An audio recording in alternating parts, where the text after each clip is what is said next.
Bright light. All right, our next session, we have 4 amazing parents that are going to come share their experience on the different stages of Syngap. So let's see, who are we missing? Where's Danny at?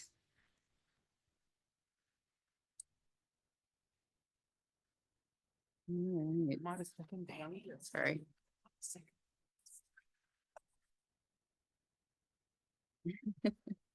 So we have Peter Halliburton. He has Carter, and Peter will be talking about ages 0 to 10. And then we have wonderful Danny coming from all the way from Australia, who will be sharing experiences of 11 to 14. And she will have great knowledge because she has 2 Syngapian girls, if you guys are unaware of that. And then we have wonderful Miss Monica, who's going to be sharing 15 to 20, and Joe Ashline doing 20 plus. So Peter, we'll each have about 10 minutes talk, and then we'll have 10 minutes of Q&A at the end. All right. Can everybody hear me all right?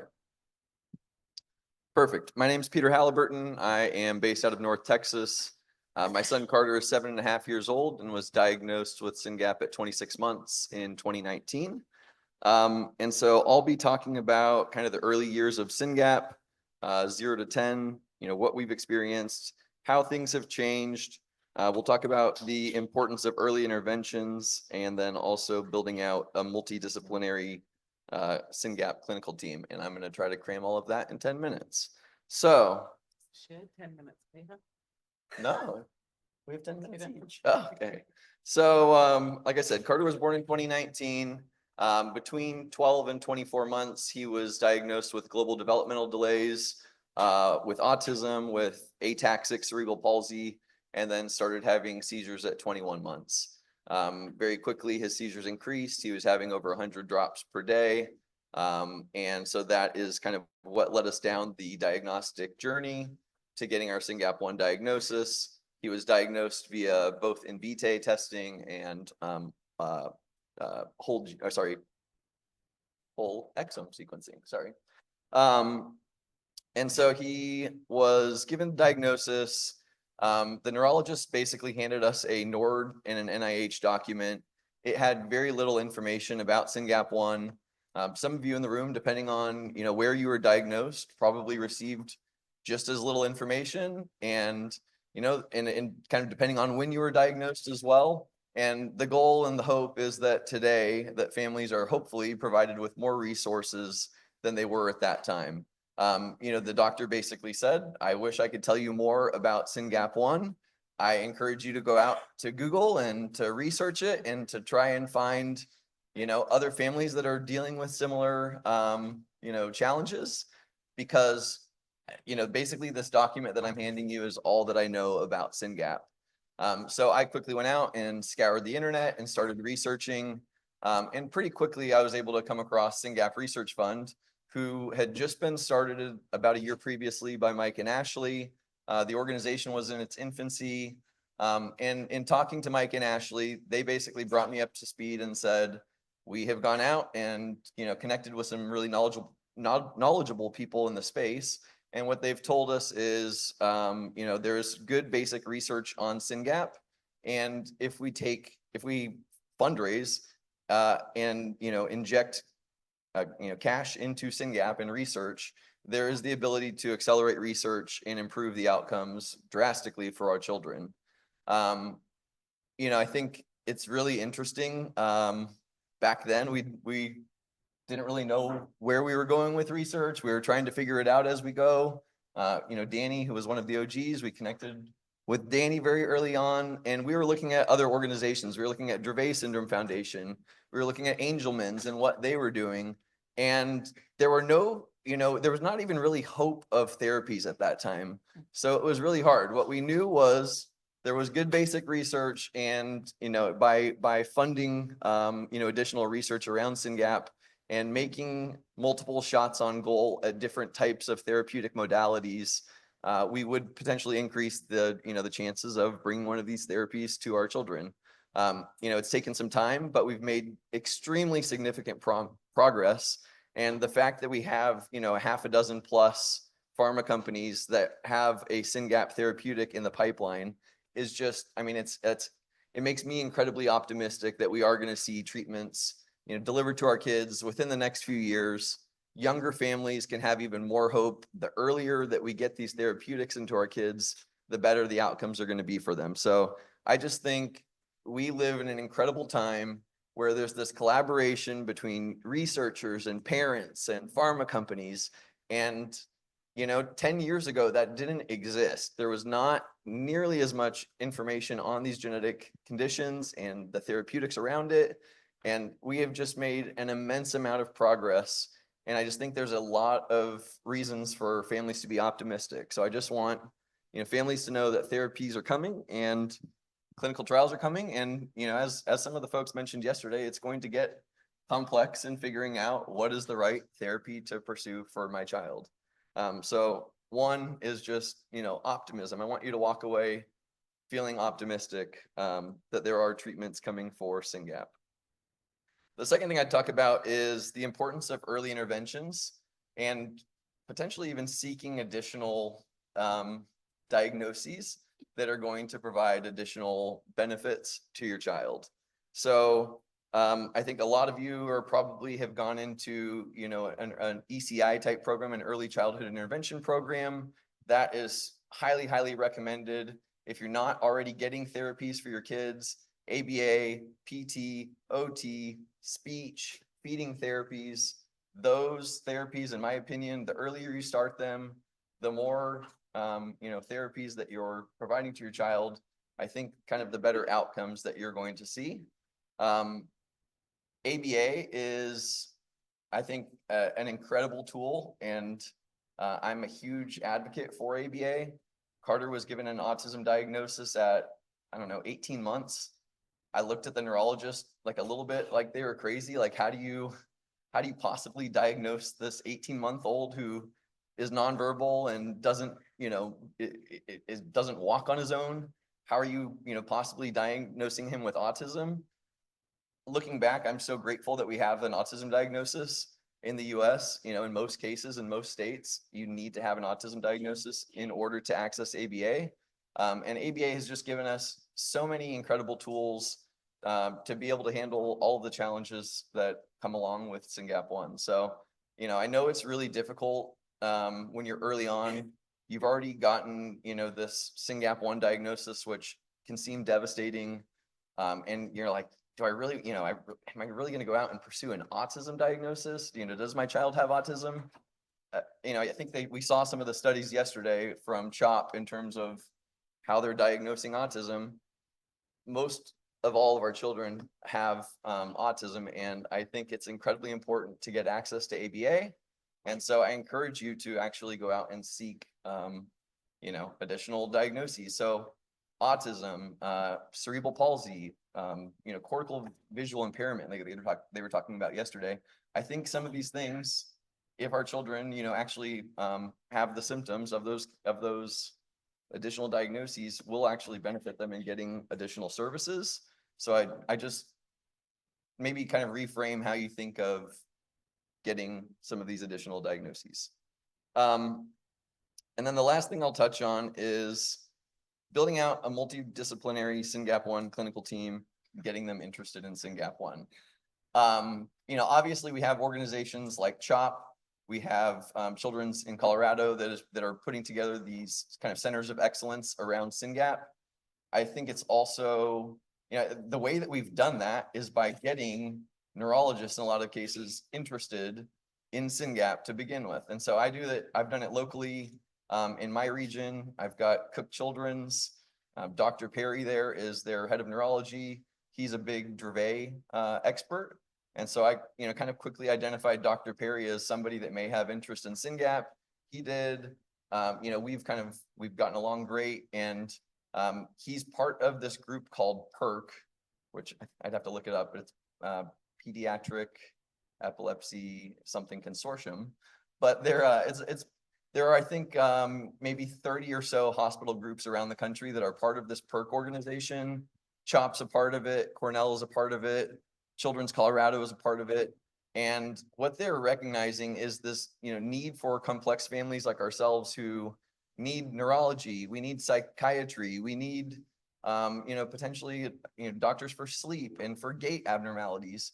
And to go to, 10 different doctor's appointments doesn't really make sense for our families. So helping them to understand that and getting doctors to collaborate on treatment so that your epilepsy medications and your behavior medications are working well together.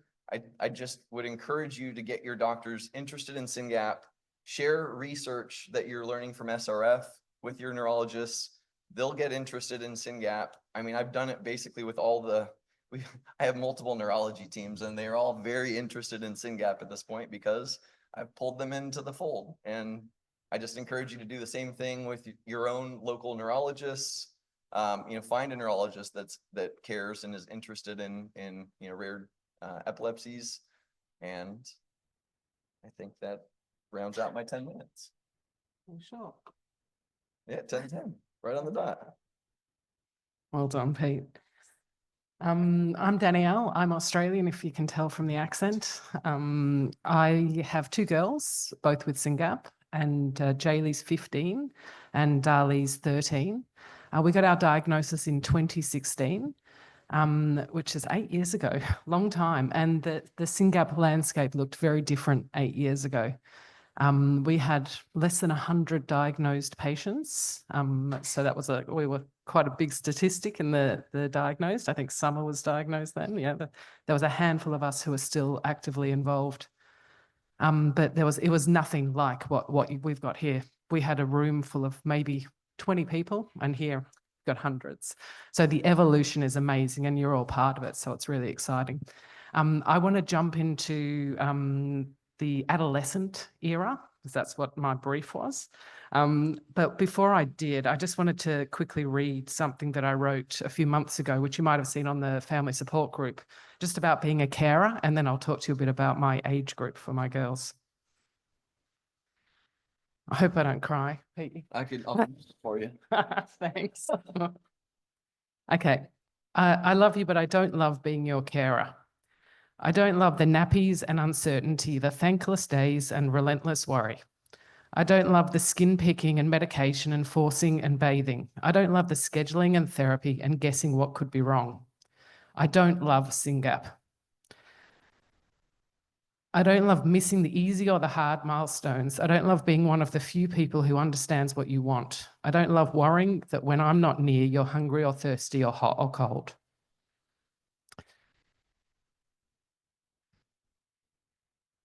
I'm good. I don't love feeling I've failed you as a mother, failed to keep you healthy and safe. I don't love hearing you say hurt, sore, and not knowing why. I don't love that your pharmacists, doctors, and therapists know you well. I don't love that we need a team of support workers to function. I don't love that my home job starts as soon as my day job ends. From caring, treatments, chasing a cure, and everything in between. I don't love giving you medication. I especially don't love forcing you to take it. Not always knowing if it's helping or harming. I don't love how vulnerable you are.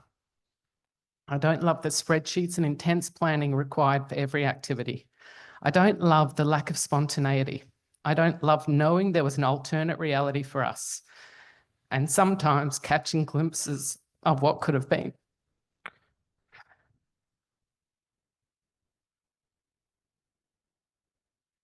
I don't love entering my 15th year watching the Wiggles. I don't know if you guys know the Wiggles. But I do love the joy it brings you. I love the pure joy and unconditional love you share with everyone around you. My heart melts when you say mummy or daddy and don't want to let us go. I love that you have led us to the amazing team of people we welcome into our home. I love that you have led us to bond with other Syngap families locally and globally. I love seeing the positive impact you have on others, watching hardened strangers react with kindness in response to your quirkiness. I love how you've changed me. I'm not the same person I was before I had you in my life. I'm a better version of me, better because of you. I may not want to be your carer, but I'm not going anywhere, and I always, always, always want to be your mum. So that was what I wrote a few months ago. Sorry, it's quite emotional. I should have reread it before I got up with a microphone. And I'm glad you didn't have me read it because I wouldn't have made it through it either. Okay, so that's just gives you really a very vulnerable feeling of how I feel about my girls. I do love them; they're gorgeous, but it's hard work. Life is tough. It's not easy with a Syngapian. So what I wanted to mention is a few things around girls of this age and the differences between perhaps my journey, and I think you're all boy mums, aren't you? Yep, and dads. The puberty thing is the biggest issue, and probably with boys as well, but with girls it's a little bit different. So puberty for us, it was scary before we got there.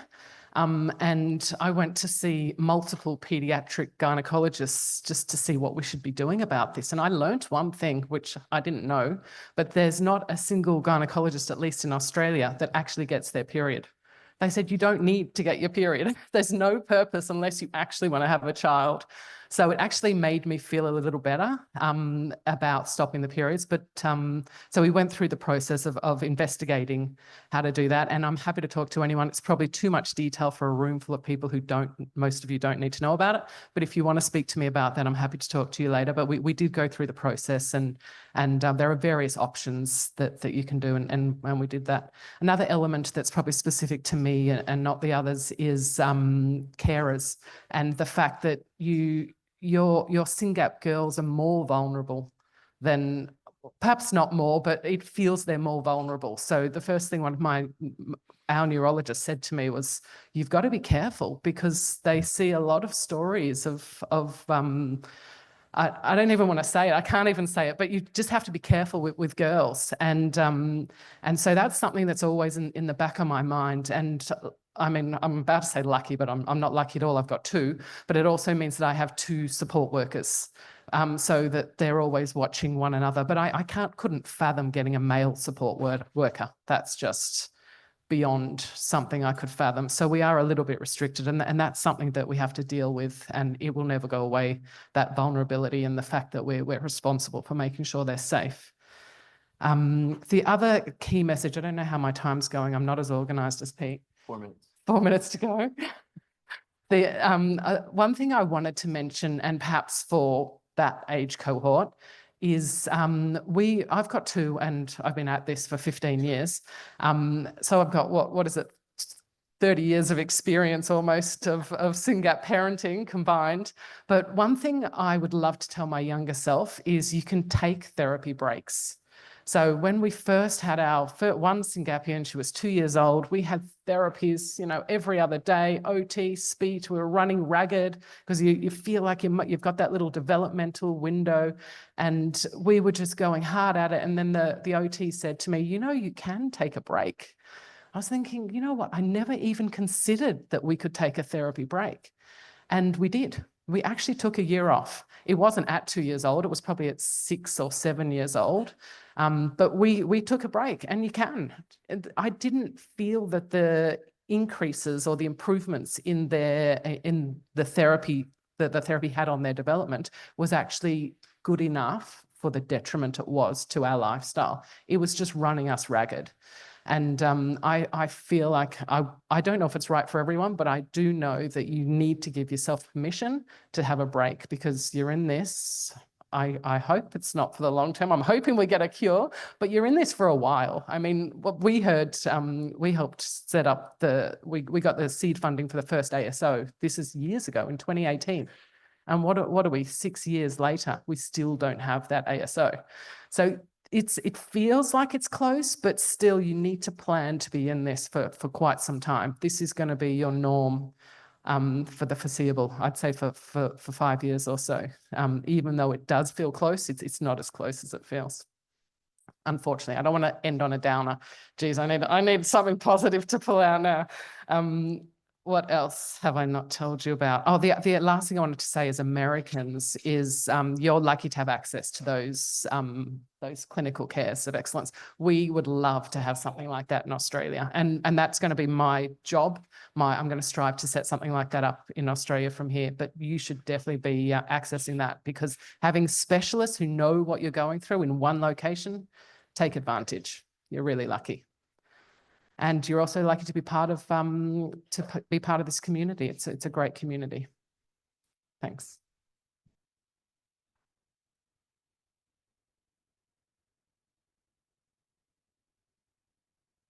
So I'm Monica Harding. Jackson Harding is gone. He is 19 and he was diagnosed at 10 years old, and presented with the same symptoms, the delays, got his autism diagnosis to begin with. And that's where we started our journey. And it wasn't until later that we explored genetic testing. And then we got the genetic test of Syngap 1. The neurologist kind of dismissed it. She hadn't heard of it. And I can remember Aaron just diving into it. And he's like, no, there's a rare disease, Syngap 1. We were the 76th patient. At that point, we were putting numbers on it. And it's hard to believe that we were all at a conference 8 years ago. So I have the age group of 15 to 19, 20-ish. And I am speaking from having a Syngapian that is fairly impacted, severe. And of course, with puberty, testosterone surge, and we were in the pandemic at that point. And for some of you guys know, it was a road that I will never forget. But to piggyback on what Peter was saying, baseline data, understanding your child's behaviors, whether it's seizures, bowel movements, eating, drinking, self-injurious behaviors, aggression, property destruction. All of that is so important because our lives are already so complex. Our normal is not normal. And we have learned to normalize that. And until you're putting it in writing, yes, our ABA therapist has amazing data and she could, put out this spreadsheet that's incredible.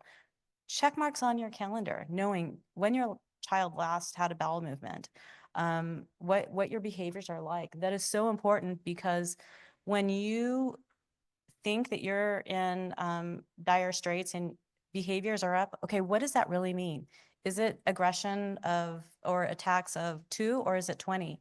And when you're putting that into numbers, it's more powerful, right? That quantitative data. Because the next thing is taking that to your provider and to be able to say, okay, something's going on here because we have spiked from 2 behaviors to 20. Or maybe it's just a simple thing of bowel movements aren't happening. Constipation is huge. It causes aggression. But to be able to put that number and to take that to your provider is huge. And also to have your providers in place early on. And again, I'm speaking from the perspective of a child who wasn't diagnosed until he was 10. So we didn't have this, yes, we had a group, but we didn't have these centers of excellence. We couldn't go anywhere except to our regular pediatrician and neurologist, and they did what they could, and they're amazing, right? But I can't stress the importance of visiting these centers of excellence if you can, because that's when you're going to have the focus of Syngap and all of the struggles, and it's going to be in one area as opposed to visiting various facilities like we've had to. That's important also because when you're in puberty, everything's out of control.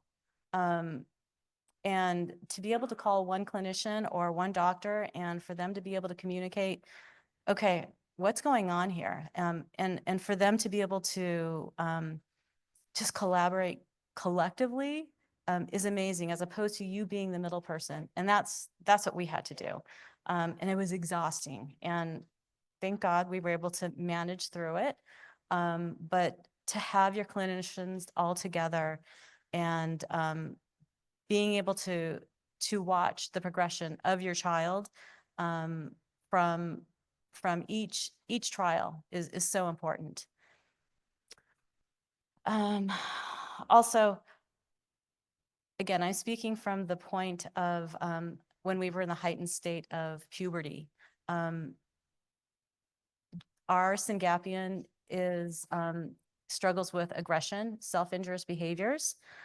And for those of you who have not ever experienced that, goodness, but for those who are, having a crisis plan in place before the crisis is about to hit is so important. And thankfully, our ABA was able to put together a plan. What's a crisis plan? I mean, we've dealt with behaviors, property destruction our whole lives, right? But when you're in the heightened state of puberty and our kids are strong and large and everybody's getting beat up, okay, you need a crisis plan. You can only handle so much. It's okay to be vulnerable.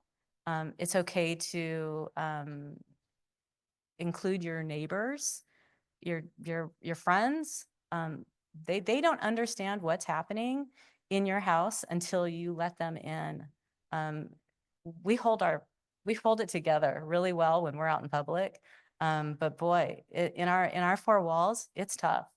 And it's okay to be vulnerable, and you need to have that support. And then the last thing I want to talk about is caring for the caregiver. We are on 24/7.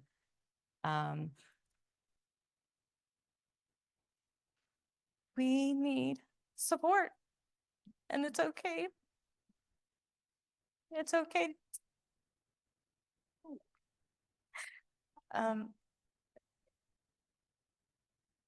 having this group to be able to message in the middle of the night when you're not sleeping or your child is having an aggressive episode, and they can relate, because there's so few people that can relate to this journey, and it's a rare one, right? There's 1,200 patients. Gosh, 15. Okay, but for us, there were less than 100. It's imperative that the caretaker, the family in itself, take care of themselves as well, or we're all burning both ends and we're going to be in trouble. Okay. Thanks for that. Tough acts to follow.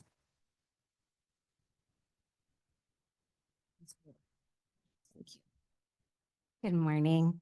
My name is Jo Ashline. I am the proud mom of and fierce advocate for my son, Andrew Ashline. Andrew's 22 now. There's a saying in parenting, you've probably heard it. The days are long, some of them very long, but the years are short. And when I reflect on Andrew and his childhood, I can't believe that here we are, right, in the midst of young adulthood. Such beautiful job from everyone. Thank you, guys. Everything you talked about really resonated with me because I'm on this end of things, right? So the things that Peter and Danielle and Monica described, I very much have lived through. Our story is that Andrew at age 2 was diagnosed with what is now considered level 3, the most severe form of autism, nonverbal, as well as epilepsy, which then later became Lennox-Gastaut, based on EEG data. Global developmental delay, and the most severe, profound intellectual disability, along with hypotonia and a lot of other comorbidities. So this was at around age 2. The a la carte diagnoses, as I like to call them, started to trickle in. And that is how we lived our lives, dealing with these a la carte diagnoses, trying to connect with all the different foundations that had anything to do with all of these diagnoses, but always feeling like a zebra in the midst of a room full of horses, okay? And it's so nice to see so many zebras. So by the time Andrew was 16 and we received the Syngap diagnosis, we felt the very opposite of what a lot of you young families felt when you got your diagnosis. We felt incredible relief because we finally had a reason, right? And if you're a parent, especially a mom, before you got your diagnosis, you probably wondered day in and day out, what the hell did I do wrong? Why did this happen? What did I do during my pregnancy? What did I do in the infant stage? What did I do in, how did I contribute to all of these problems? Because that's what we do, right? That's what we do. So there was a relief that I think the older population that are diagnosed later can really relate to. But all of the devastation and grief that you young families felt, we felt with all of the other diagnoses that came out first, right? So we went through that. Like, I see you, I feel you, I've been there. And the thing about the grief is that it's not linear, it's totally normal, right? You're grieving what was supposed to be, what you envisioned.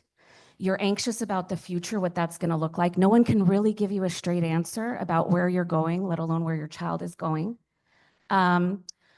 And I'm here to say it's okay, because all the different milestones or the times during your child age, that grief might bubble back up. I have a 21-year-old. He's a senior at Cal State Long Beach. My kids are 18 months apart. Their life trajectories are completely opposite. Andrew is in our lifelong care in our home. He is, in a lot of ways, our forever baby. And Ian is going to be a biomedical engineer in May, right? So different. And that was also really challenging and beautiful. They have a beautiful relationship, but so challenging. So every time Ian would nail a milestone or get his license, his first girlfriend, graduate high school, it was such joy for Ian and such grief for Andrew that this was not meant to be for him. And I'm speaking obviously just to my experience. Andrew, again, is very profoundly affected. That doesn't mean all of your children are going to be on the same path. But what I will say is it's really important to know that there is a huge chasm between the services that are available for your young children and what's out there for the adults. And it's shocking, quite frankly. I always tell people when I talk to them, my family stands on the shoulders of giants. The fact that we were able to advocate for Andrew to have a comprehensive education, the fact that we have the Individuals with Disabilities Education Act, the fact that we have pathways towards accommodations, accessibility, resources, supports, by no means perfect. We have a really long way to go in these areas, but that's because families before me did really hard work. It wasn't, literally up until the 70s, we were institutionalizing people like my son. And so when we did away with that and we brought in all these laws to protect our children, the systemic discrimination in our institutions like education and healthcare still exists. That is really hard to dismantle.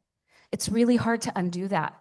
And so as you all advocate for your younger set, I want to assure you, myself, Monica, Danielle, those of us who are in the older stages, we are advocating for the older set so that hopefully we can narrow that chasm by the time you get there. And it's hard. You go from hospital rooms that are decorated in Monsters, Inc. to adult hospitals that could care less that your child loves Monsters, Inc., right? We go through this arbitrary, like, you're 18, you're an adult. My son is 22 from a chronological age, but his mental age is between 2 and 5. And you enter this more sterile, unfriendly environment. And so those of us that are on this side of the fence are working really hard to, I think, break down those barriers, right? One thing, I don't know how I'm doing on time. I'm doing, okay. One thing I will say is I cannot stress enough the importance of a conservatorship if that is something that aligns with your child's needs. Not everyone will need one. More than likely, most of you will.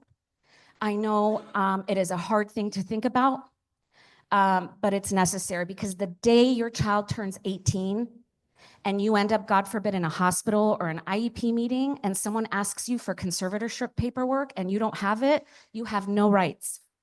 No rights to make educational decisions, no rights to make residential decisions, and no rights to make medical decisions. So this is something that I cannot stress to you is so important, because you may have gotten away with it for this long, and it just takes one time. And if it's in a hospital setting and your child needs a critical intervention like surgery, it's going to be a judge that makes that decision, not you. You will always be the parent, but from a legal standpoint, the minute your child is an adult, they have a right to their own decision-making or having someone legally make those decisions for you. So I really implore you to look at your state's requirements, get ahead of it. We were really lucky that we got our conservatorship done literally January of 2020, and then the pandemic hit and there were a lot of delays for people and it got messy. And it's hard. You have somebody coming into your house that's there to like make sure they have a warm place to sleep and clothing. And you're like, dude, I've been doing this for 18 years. Where were you then? Your kid is, entitled to legal representation. They have their own legal attorney, and you're just like, what's happening? So it can be very unnerving, but at the end of the day, it's the right thing to do, and the court really does side with families like you that want to help their kids. It's a huge thing you can do. And just, the other stuff is things like dental care. Okay, we were shocked. Andrew had a drop seizure about 2 years ago and hit his tooth. And our pediatric dentist, who still does his cleanings, was like, can't do it. So we were like, all right. And all his dental work is done under general anesthesia because he has really severe epilepsy and all this. There was no one. And a year and a half on a wait list with UCLA Special Dentistry Clinic. Okay, so those are the things that we are working on, those of us on this side of the age, right? The older kids, because we're seeing what's happening and we're trying to make sure that that we make strides in these areas. And I'm not saying, I hope I didn't scare you. I think what I'm trying to tell you is that they're going to get older. Stuff's going to happen, right? And those of us that are already there are working really hard to make it easier for all of our kids, right? Thank you so much. Appreciate it. Can I add just one thing? Respite care is imperative. I've lived in 3 different states with Jackson of all ages. Respite is so needed. Take advantage of what your state or your counties offer. That's a huge plug. It's there, utilize it. And one more thing, the thing is society, it's very different when your kids are small and they're having behaviors or a tough time. Society just views our little ones very differently. When you're 22 years old and you're having a behavior, it's viewed very differently. And so one of the things my family does is we show up everywhere because Andrew belongs in this world. This world is his too. And everywhere we go, he should be. Whether it's church, the doctor's office, a conference, right? And it's hard and we're so tired when we're done, but it's worth it because he deserves to be seen, right? How does society get to experience our kids and welcome them if they don't see us, right? So show up, okay? Thank you guys for sitting up here. I know it's not easy sharing our lives, but I know there's a lot of young families or newly diagnosed families that hopefully you guys got something out of this. One thing I want to say is my team did amazing on time, Mike. So we're like 10 minutes each. So we do have 10 minutes for Q&A for you folks that can, if you guys need mics out there.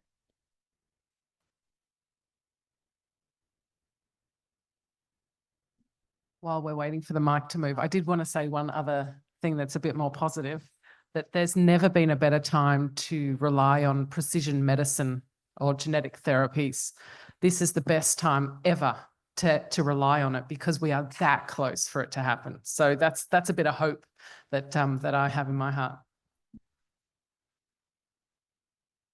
Hello, my name is Anthony. I'm a father of a 2-year-old.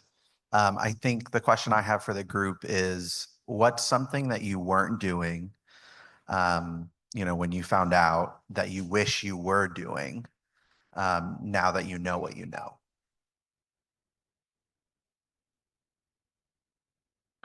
I'll tell you my regret, one of my biggest regrets, and I also value ABA therapy. I think it's phenomenal. It's been life-changing, but it's also important who your clinicians and therapists are and whether their goals for your child align with your goals for your child, right? And in the beginning, I will say that there was a lot of effort made to stifle like Andrew's essence, right? So a lot of like quiet hands, trying to reduce his flapping. I have to tell you, his flapping is one of my favorite things about him. He looks like he's going to take flight when he flaps. It's the most pure expression of joy. And why would we ever take that away from him? Because it makes a few people in a room uncomfortable. That's okay. They can be uncomfortable. So I think my advice would be, when you start a therapeutic intervention program, make sure it aligns with what you envision for your child and not with what clinicians are wanting for your child, because the textbook says one thing and real life says another. And in between all that, there's a real human being, right? And so that, I think, is really important, that I wish that we had been more cognizant of the fact that what makes Andrew Andrew it's the most beautiful parts of him, the most pure parts of him, and focus more on like functional adaptive skills and things like that that are going to help him navigate the world, help him gain as much independence as is appropriate for Andrew, right? And make sure that everything you do is, for me, I'll say Andrew-centered. We say individual-centered, right? Put your child's name in that before you sign off on anything, right? Is this truly Andrew-centered? An extension to that, I know, Monica, I think you want to say something too, but be more structured around what a therapist says you're going to get out of every therapy. So we went years aimlessly with, weekly speech therapy, just, playing. And now I've learned, I say to them, and even more alternative things, what do you think you can do for my child? And how long will it take you to do that? And now I hold them to it. And if they don't do it, I'm out of there. I'm going to the next place. I give them enough time, but make sure they do what they say they're going to do, and call it when they don't, because you're not aligned. So that was something I didn't feel empowered to do in the beginning, because you don't know, you don't feel like you're the specialist in the area, and you're not. So you ask them what they can do. If they don't do it, then you move on, or negotiate what's next. But just be a bit more firm about what the expectations are. Be realistic also about what you expect out of your child. I can't tell you how many times we worked on sitting at a table and trying to tie a shoe, or cutting paper. Be realistic and meet your child where your child's at, and then try to move past that. Look at the bigger picture. Jackson thrives in non-traditional setting therapies. Take it out into community. When you're at the store, when you're at the park, use those areas, that environment, to work on speech, to work on PT, OT. And if you have an amazing ABA therapist also, where they can incorporate all those therapies in one. It's exhausting, and you as a parent can only do so much. And your child, think of them being in school, how many hours a day? Yeah. And then they come home to more therapy. So keep that in check for the family.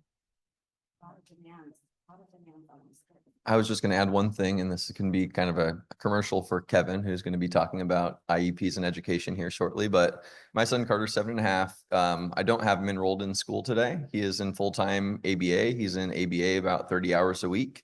So we're, essentially homeschooling him. And we're focusing on, more like life skills rather than a traditional education. We did go through the IEP process when Carter was, I think, 4 years old, when we were looking at early childhood intervention type programs, and the school wouldn't provide one-on-one support for us. They didn't want to use AAC devices. And instead of trying to battle it out with the school, I said, ABA is giving us, kind of what I think we need for the time being. And so we stuck with ABA. I wish that if we had gone back and done that again, I think I would have pushed harder to find an advocate. And if you can afford to find a lawyer, to get a good lawyer, and to fight the school for the type of conditions that our kids deserve. And so I think what Kevin has been able to do for his son is incredible in terms of, how he's been able to work with the school and force them to provide the type of environment and services and tools and resources that our kids deserve. So more from Kevin coming up. Well, and these laws that you were talking about, right, like IDEA and IEP, the laws are only as good as they're implemented. You can have the most amazing laws on the books, but how they're implemented and who's implementing them is what really matters. And so, yeah, you've got to force these districts oftentimes to implement the very laws that are there to protect your kid.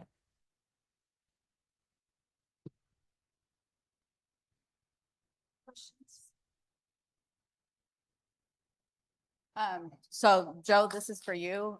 When you made the statement that like navigating hospitals and even the most simplest of doctor's appointments with Andrew, and how you go from, you know, children's appointments where they are all about childhood things like Monsters, Inc. And then you go to adult appointments where they could care less about your child liking Monsters, Inc. My question is like, how do you enlighten them as to like the Andrew that you know and love, and how you would like him to be treated, and make that transition from childhood to adulthood, and sort of advocate for him in order to find the right people, like, so they don't baby talk him, but at the same point that they, you know, take into consideration his abilities and, you know, the things that speak to him. Oh, I make them love Monsters, Inc. when we're done. No, I mean, yeah, listen, I have a big mouth. I'm not afraid to use it. Andrew's the best reason for it, right? And I always start out with honey, but when it's time to advocate, it's time to advocate. And at the end of the day, I'm not here to make best friends. I have a lot of those. I'm here to make sure my son is getting what he needs. And the hope is that I can do that in a way that's productive, respectful, so that I'm educating professionals who can then use what I've maybe taught them or shown them for other patients. We are also huge fans of van visits. I know that sounds a little weird, and we do have a white van, but like our pediatric dentist, who we still use for cleanings, she and her team will come and clean Andrew's teeth in the van where he's comfortable. His neurologist will come see him in the van.